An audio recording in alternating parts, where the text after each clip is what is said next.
hal beribadah kepada Tuhan. Itu komitmen yang pertama. Komitmen yang kedua, kita belajar dari Ezra. Nama Ezra tidak begitu banyak dikenal.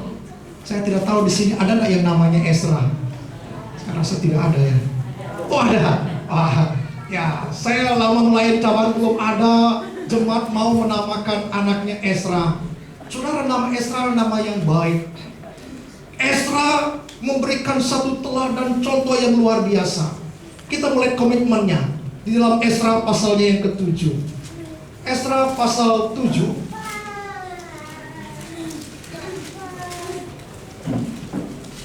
Ezra pasalnya yang ke-7, ayatnya yang ke-10.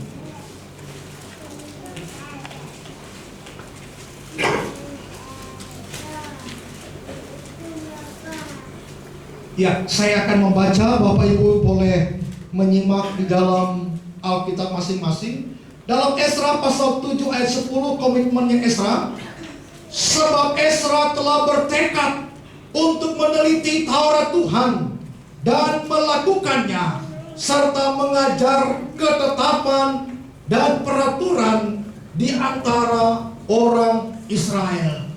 Saudara, kalau Yosua mengambil komitmen untuk beribadah, kita melihat Ezra dia memiliki komitmen yang lain yang ditunjukkan di dalam Alkitab dari sisi meneliti firman Allah, dari sisi memperdulikan firman Tuhan dalam hidupnya.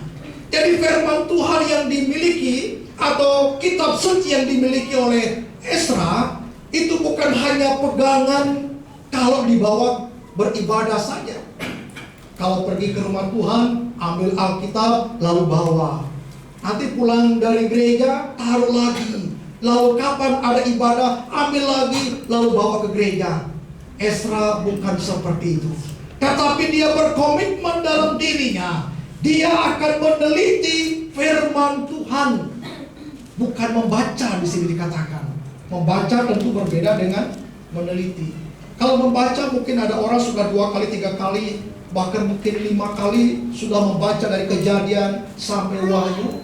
Bukan berarti saya katakan itu salah, tetapi yang lebih penting di sini adalah bagaimana kita meneliti firman Tuhan itu.